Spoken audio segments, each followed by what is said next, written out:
The vast windows of the Imperial flagship's royal suite offered a breathtaking view of the galaxy, but Princess Lyra felt nothing but emptiness as she stared at the distant stars.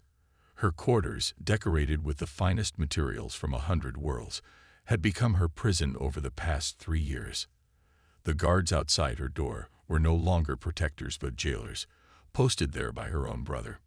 She pressed her hand against the cold, clear material of the window. The special glass could withstand the impact of space debris and energy weapons, making it virtually unbreakable, much like the invisible chains that bound her to this life. "Your evening meal, Your Highness," announced a servant, wheeling in a cart laden with delicacies. Lyra turned, forcing a gentle smile onto her face. The servant, an older woman named Mary, was one of the few people who still treated her with genuine kindness. "Thank you, Mary. Would you stay for a while? The silence gets heavy sometimes." Lyra gestured to a nearby chair, her long silver hair catching the light of the passing stars.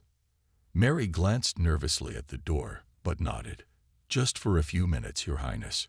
She sat down, her hands folded neatly in her lap. "The guards changed shifts early today. There's talk of something big happening." Lyra's pointed ears twitched slightly, a trait of her species that betrayed interest or concern. "Oh, what kind of talk?" "Military movements, Your Highness. More ships gathering than usual. The lower decks are buzzing with rumors." Mary's voice dropped to a whisper.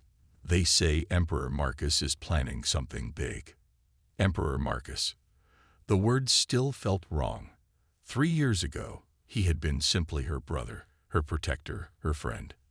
Then came the night of burning and betrayal, when he seized the throne in a coup that left their parents dead, and Lyra herself as nothing more than a pretty puppet, trotted out for diplomatic functions to maintain the illusion of imperial unity. After Mary left, Lyra activated her personal data terminal. Her access was limited, but she had learned to work around some restrictions. Her fingers danced across the holographic interface, searching for any unusual patterns in ship movements or military communications. What she found made her blood run cold. Fleet formations, resource stockpiles, tactical analyses, all pointing to one thing: an invasion plan. The target made her heart stop: Earth. The young civilization that had recently joined the galactic community. A world known for its diverse ecosystem, rich resources, and most importantly, its remarkably adaptable species, humans. Humans like Mary, who had shown her more kindness than her own people lately. Humans who had brought new ideas and energy to the galactic community. Humans who, despite their shorter lives, lived with such passion and resilience that they had earned both admiration and worry from older species. Lyra's hands trembled as she dug deeper into the files. The invasion wasn't just about conquest. It was about exploitation. Her brother planned to use Earth's resources and its people as tools to strengthen his grip on the Empire. The humans would be enslaved, their world stripped bare, their potential twisted to serve imperial ambitions. She couldn't let it happen. But what could she do? She was just a prisoner in a gilded cage, watched day and night, her every move monitored. A message flashed across her screen. The Imperial flagship would soon make a diplomatic stop near Earth's solar system. A routine visit to maintain good relations, the official announcement said. But Lyra knew better now. It was a reconnaissance mission, a final step before the invasion. As she closed the terminal, her reflection caught her eye in the window. The perfect princess, dressed in flowing robes, adorned with jewels that marked her royal status. But beneath that carefully maintained image, something was changing. The fire that her brother had tried to extinguish years ago was flickering back to life. If Earth was to have any chance, if the Empire was to be saved from her brother's madness, she would have to find a way to break free. And for the first time in 3 years, Princess Lyra began to plan her escape, knowing that failure would mean not just her death, but the enslavement of an entire world. The stars seemed to shine a little brighter now, like distant beacons of hope in the darkness of space. She would need that hope in the days to come. The escape pod tumbled through space, its systems blaring warnings in angry red lights. Inside, Princess Lyra clutched her bleeding arm, trying to stay conscious as the small craft spun away from the Imperial flagship. She hadn't expected the guard to have such good aim. 3 hours earlier, she had put her plan into action. The diplomatic visit to Earth's solar system had brought them close enough to make escape possible. Using codes she had carefully gathered over months, she had created a minor malfunction in the ship's power grid, causing a brief dimming of lights in her section. In those few precious seconds of confusion, she had slipped past the guards, wearing the simple uniform of a maintenance worker that Mary had smuggled to her piece by piece. The old servant had cried when Lyra told her the truth about the invasion plans, and had sworn to help despite the risks. Warning: hull integrity at 65%. The pod's computer announced in its flat voice. Recommend immediate course correction. Lyra tried to focus on the controls, but her vision kept blurring. The guard's energy blast had caught her just as she was sealing the pod's door. If she hadn't moved at the last second, it would have hit her heart instead of her arm. Through the pod's small window, she could see Earth's sun, a bright point in the distance. She had aimed for one of the outer mining colonies, hoping to find help before her brother's ships could catch her. But the pod's damaged systems made that impossible now. Warning: multiple vessels detected in pursuit, hostile intent likely. Lyra forced herself to think through the pain. The pod's emergency beacon was her only hope now, but activating it would lead her brother's ships straight to her, unless her fingers, sticky with silver blood, worked at the beacon's controls. Every Imperial child learned about signal modifications as part of their education. With some careful adjustments, she could make the beacon broadcast on human emergency frequencies instead of Imperial ones. Warning: life support systems failing. Estimated 2 hours of oxygen remaining. The pod shuddered as something exploded near it. Warning shots from her pursuers. They wouldn't dare destroy her. Marcus needed her alive to maintain his image of legitimate rule. But they could disable the pod and bring her back to a fate worse than death. Just as she finished modifying the beacon, a larger explosion rocked the pod. The controls sparked, and Lyra felt her head slam against the wall. As her consciousness faded, she managed to hit the beacon's activation switch. Miles away, Jack Cooper was having a bad day. His salvage ship, the Lucky Star, had found nothing worth selling in this sector. 6 days of scanning space debris, and all he had to show for it was an empty hold and a dwindling fuel supply. "Boss," his ship's AI spoke up, picking up an unusual distress signal. Non-standard frequency, but definitely an emergency beacon. Jack ran a hand through his messy brown hair. "Show me." The signal data appeared on his screen. Something about it seemed off, like someone had modified standard emergency protocols to work with human systems. Either this was a trap, or someone really needed help. "Any other ships in range?" he asked. "None registered, but I'm detecting some unusual energy signatures at the edge of our scanner range." Jack thought for a moment.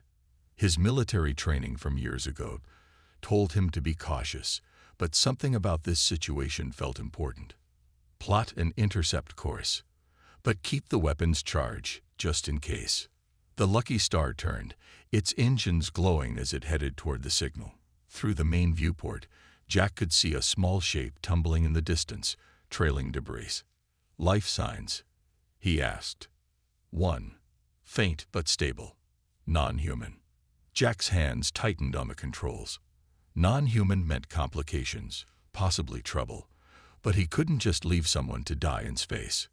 That wasn't who he was. "Lock on and prepare for recovery," he ordered, not knowing that this decision would change not just his life, but the fate of 2 civilizations. As the Lucky Star approached the pod, distant Imperial ships watched and waited, their commanders debating whether to risk an incident by attacking the human vessel. In that moment of hesitation, hope slipped through their grasp, carried by a salvage ship and its lone human pilot. Lyra woke up to the hum of unfamiliar engines. She lay on a medical bed in a small room, her wounded arm wrapped in white bandages. The technology around her was clearly human, simpler than Imperial equipment, but somehow more practical. "You're lucky to be alive," a deep voice said from the doorway. The human she had seen through blurred vision while being rescued stood there, arms crossed. Jack Cooper, he had called himself. That pod was about to fall apart. Lyra tried to sit up, wincing at the pain. "Thank you for saving me." She studied him carefully. He wore simple work clothes, had kind eyes despite his guarded expression, and moved with the alertness of someone with military training. "Want to tell me why Imperial ships were chasing an escape pod with a royal insignia?" Jack asked, staying by the door. "Those markings on your face, you're from the ruling family, aren't you?" She touched the silver lines that curved along her cheekbones, the marks of Imperial blood that she couldn't hide. "Yes, I am Princess Lyra, and I ran because I had to warn your people." "Warn us about what?" "An invasion. My brother, Emperor Marcus, plans to attack Earth. He wants to use your world's resources and people to strengthen his power." She met his eyes. "I couldn't let it happen." Jack's expression hardened. "That's a serious claim. How do I know this isn't some kind of trick?" Lyra's fingers trembled as she reached for the small data crystal hidden in her collar. "This contains the invasion plans. But there's more. Some humans are helping him. Powerful people who would profit from the invasion." The ship's computer suddenly buzzed an alert. "Boss," a synthetic voice announced, "3 ships just entered scanner range. Imperial signatures." "Damn." Jack moved to a console, checking readings. "They must have tracked us." He looked at Lyra. "If what you're saying is true, I should turn you over to Earth's defense forces." "They're compromised," Lyra said urgently. "My brother's allies would make sure I disappear before I could reveal the truth. Please, I know you have no reason to trust me, but I'm asking for your help." Jack studied her for a long moment. In his years as a salvage operator, he had learned to read people, even non-humans. The fear in her eyes was real, and so was her determination. The computer spoke again. "Ships are hailing us. They're demanding we hand over the fugitive criminal in our custody." "Criminal?" Lyra's voice shook. "What are they saying I did?" Jack showed her the message. The Imperial ships claimed she had killed 2 guards during her escape and stolen sensitive military data. The official story was that she was mentally unstable and needed to be returned to medical care. "I didn't kill anyone," Lyra whispered. "I used a stun weapon." "They're lying to give themselves an excuse to board your ship." Jack ran his hand through his hair, thinking fast. If she was telling the truth, this was bigger than just one fugitive. But if she was lying, he could be starting an interstellar incident. The Imperial ships were getting closer. They would be in weapons range in minutes. "Boss," the computer said, "I've analyzed the data crystal. The encryption is Imperial military grade, but I'm detecting tactical files, deployment schedules, and communications with Earth-based contacts." That decided it. Jack had seen enough corruption in his military days to know how power worked. "Hold on," he told Lyra, moving to the pilot's seat. "This might get rough." "What are you doing?" she asked. "Something stupid." He fired up the engines to full power. "But if you're telling the truth, we can't let them take you." The Lucky Star turned sharply, diving toward a dense asteroid field nearby. Behind them, the Imperial ships opened fire, their shots lighting up space. "You're going to get yourself killed," Lyra said, gripping her bed as the ship shook. Jack smiled grimly. "Not today. I know these asteroids better than they do. We salvage operators have a few tricks they don't teach in Imperial academies." As they dove between the spinning rocks, Lyra realized she had found something she never expected. A human who was willing to risk everything on the chance that she was telling the truth. For the first time since her escape, she felt real hope. After 3 days of dodging Imperial patrols, The lucky star approached what looked like an ordinary asteroid. But as they got closer, Lyra noticed subtle signs of habitation, carefully hidden airlocks and camouflage sensor arrays. "Welcome to Haven," Jack said, guiding the ship toward a concealed docking bay, home to anyone who needs to disappear for a while. The asteroid split open like a flower, revealing a spacious hangar inside. Lyra saw other ships docked there, everything from small traders to modified military vessels. People of various species moved about, but humans made up the majority. "They're all refugees?" she asked, standing uncertainly beside Jack as they walked down the ship's ramp. "Some are. Others are outcasts, explorers, or people who just want to live free from Imperial control." Jack nodded to a group of guards who approached them. "Don't worry. Everyone here has secrets.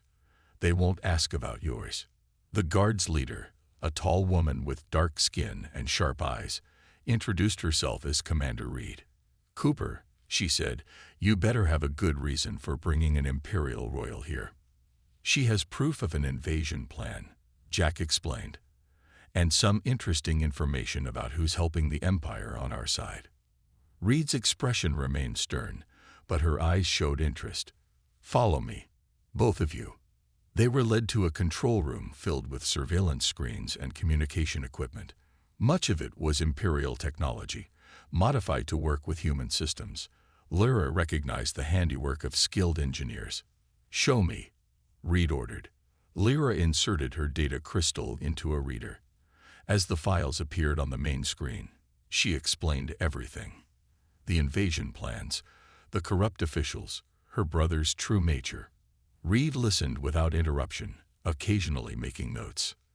"This changes things," Reed said finally. "We've suspected something was coming, but this..." She turned to Jack. "Get her settled in the residential section. We need to analyze this data carefully." Over the next few days, Lyra found herself slowly accepted into Haven's community. She helped their engineers improve their defensive systems, sharing her knowledge of Imperial technology. In return, they taught her about human ingenuity, how they had taken Imperial cast-offs and turned them into something unique. "Your people would call this primitive," a young engineer named Tom said, showing her a modified shield generator. "But see how we've rewired it. Uses half the power and works better than the original." Lyra was amazed. The Empire had always seen humans as technologically inferior, but here she saw something different. They didn't just copy Imperial technology. They improved it, adapted it, made it their own. Jack visited her often, bringing news and checking on her progress. She noticed how people respected him here, not for his rank or birth, but for his actions. It was so different from the Empire's rigid hierarchy. One evening, she found him on an observation deck, staring at the stars through a reinforced window. "Thank you," she said, standing beside him, "for trusting me that day." He smiled slightly, still not sure if it was trust or stupidity. "Maybe both." She laughed, then grew serious. "These people, they've built something remarkable here." "We protect our own," Jack said. "Everyone here has lost something to the Empire or other powers, but together, we're strong." Lyra felt something warm in her chest when he said "we." For the first time since her parents' death, she felt like she belonged somewhere. A sudden alarm shattered the moment. Red lights flashed throughout the station. Multiple ships dropping out of hyperspace. A voice announced over the speakers, "Imperial signatures."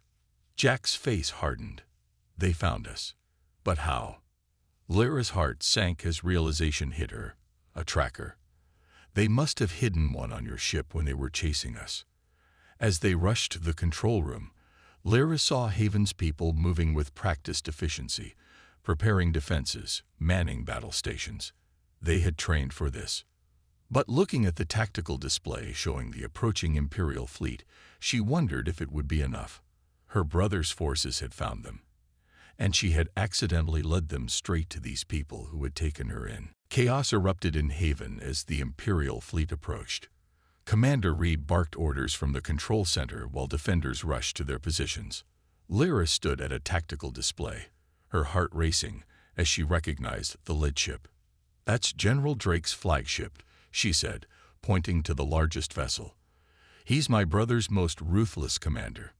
How did they find us so quickly?" Reed demanded, studying sensor readings. "Even with a tracker, they shouldn't have." "Because I told them." A quiet voice interrupted. Everyone turned to see Tom, the young engineer who had worked with Lyra, holding a weapon. His hand shook, but his aim remained steady. "I'm sorry." "You." Jack stepped forward, but stopped when Tom pointed the gun at him. "Why?" "They have my family." Tom's voice cracked. "The Empire arrested them 3 months ago. Drake promised they'd be freed if I helped find the princess." He looked at Lyra with tears in his eyes. "I didn't want to, but they showed me videos of my sister in prison." Lyra felt sick. This was how her brother worked, using people's love against them. "Tom, Drake won't keep his promise. He never does." "I know that now." Tom lowered his head. "But I had to try. They're my family." Suddenly, the station shook violently. Warning signals blared as Imperial ships opened fire on Haven's outer defenses. "Direct hit on shield generator 2, someone shouted. "Shields at 60%. In the moment of distraction, Jack lunged for Tom. They struggled for the weapon, but Tom was faster than expected. The gun went off with a bright flash. Jack fell back, clutching his shoulder where the energy blast had hit him. Before anyone could move, Imperial troops transported into the control room. Drake must have used the confusion to slip soldiers past Haven's weakened defenses. "Secure the princess," ordered a tall figure in black armor. General Drake removed his helmet, revealing cold eyes and scarred face. "Emperor Marcus sends his regards, Your Highness." Guards grabbed Lyra, while others subdued the Haven defenders. She watched helplessly as Jack tried to stand despite his wound, only to be knocked down by a soldier's rifle butt. "The invasion plans," Drake said, approaching Tom. "Where are they?" Tom pointed to a console with trembling hands. "The data crystal is there. I did what you asked. Please, my family." Drake nodded to one of his soldiers, who shot Tom in the chest. The young engineer collapsed with a look of shocked betrayal. "Your family was executed 2 months ago," Drake said to Tom's body. "Traitors' relatives don't deserve mercy." Lyra struggled against her captors, rage and grief burning in her throat. "You monster. He helped you. And now he can't help anyone else." Drake smiled coldly. He turned to his troops.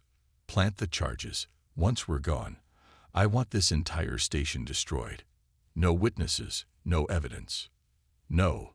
Lyra watched in horror as soldiers began placing explosive devices around the control room. She caught Jack's eye. He was conscious but barely moving, blood staining his shirt. "Take her to my ship," Drake ordered. "Emperor Marcus wants to deal with his sister personally." He looked at Jack. "This one comes too. The Emperor will want to know how a simple salvage pilot managed to hide the princess for so long." As they dragged her away, Lyra saw Haven's people being herded into holding cells. People who had shown her kindness, who had trusted her. Tom's body lay where he fell, his face still showing that final moment of understanding that he had sacrificed everything for nothing. The last thing she saw before they transported her to Drake's ship was Commander Reed's face, showing not defeat but determination.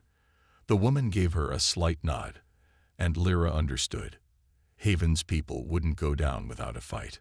But as she materialized in the cold brig of the Imperial vessel, with Jack being thrown into a nearby cell, Lyra wondered if any of them would survive to fight another day. 3 days in an Imperial cell felt like an eternity. Lyra sat in darkness, listening to the hum of engines carrying them back to the Imperial capital. In the cell next door, Jack hadn't made a sound for hours. The guards had taken him for questioning twice already. "Still alive over there," she whispered through the thin wall. "Takes more than a few Imperial thugs to break me." Jack's voice was hoarse but determined. Though I have to admit, they're trying their best." Before she could respond, the ship's engines changed tone. They were dropping out of hyperspace. Through her cell's tiny window, Lyra saw the glittering towers of the Imperial capital emerge from the darkness. "Princess," General Drake's voice came from the cell door. "Your brother awaits." Guards escorted her to the throne room. Jack dragged along behind her. The massive golden doors opened to reveal Emperor Marcus seated on their father's throne, wearing their father's crown. "Dear sister," Marcus smiled, but his eyes remained cold. "Welcome home." This was never home. Lyra stood straight despite her chains. "Not since you murdered our parents." Such dramatic accusations. Marcus waved his hand. "I protected our empire from their weakness. They would have given too much power to the lesser species, especially these humans." He glanced at Jack with disgust. "These humans," Lyra said, "showed more honor and courage than you ever have." Marcus laughed. "Honor, courage. Watch this." He pressed a button on his throne's arm. A large screen lit up, showing Haven. Imperial ships surrounded the asteroid base, weapons ready. "Fascinating design," Marcus said. "Hidden in plain sight, using our own cast-off technology. But now it will serve a greater purpose, showing everyone what happens to those who defy the Empire." "No." Lyra lunged forward, but guards held her back. Then something unexpected happened. As Imperial ships opened fire, Haven's shields flared to life, stronger than before. Hidden weapon ports appeared across the asteroid's surface, returning fire with devastating accuracy. "What?" Marcus stood up, his composure cracking. "Drake, you said they were defenseless." "They were, Emperor." Drake looked confused. "We destroyed their shield generators." A new voice filled the throne room as Haven's communication signal broke through Imperial barriers. "Did you really think those were our only defenses?" Commander Reed's face appeared on the screen. "Princess Lyra didn't just help us improve our systems. She showed us all your weaknesses." More ships emerged from hiding spots around Haven. Vessels that had escaped during the attack, carrying many of Haven's people to safety. They had planned for this moment. But that wasn't all. Other ships appeared, dropping out of hyperspace, Imperial vessels, but flying different colors.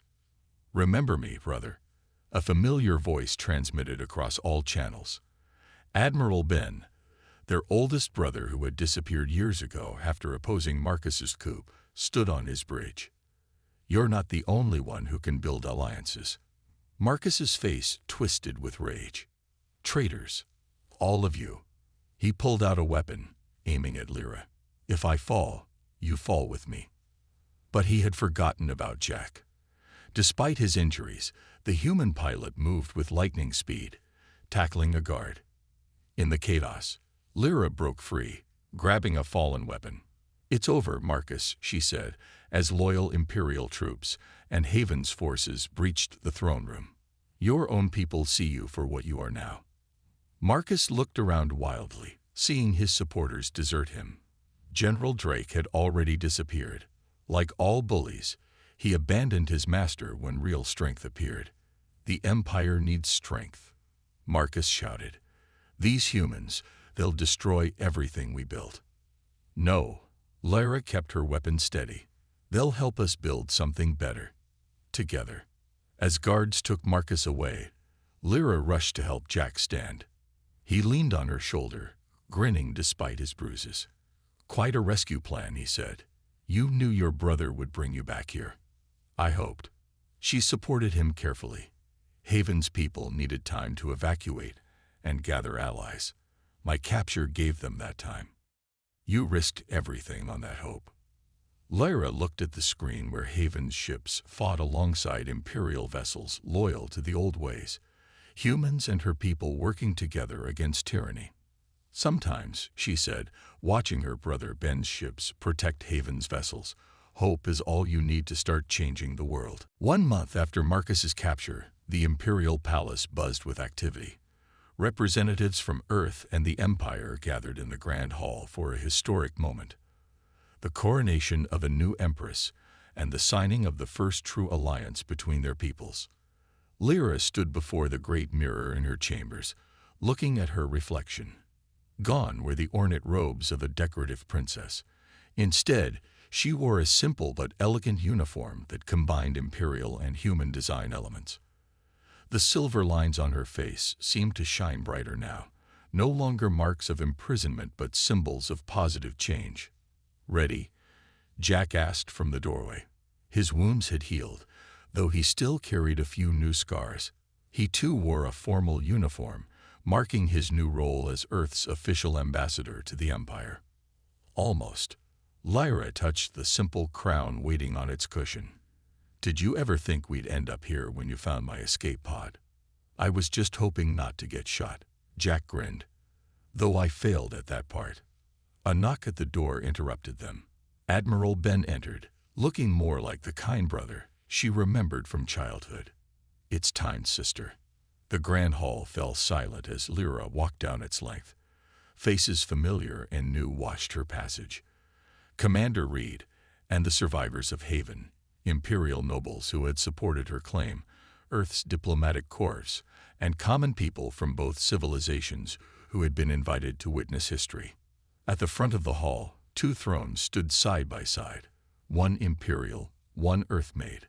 They symbolized the new way forward, two civilizations working as equals. Lyra knelt before the high priest, but when he moved to place the crown on her head, she raised her hand.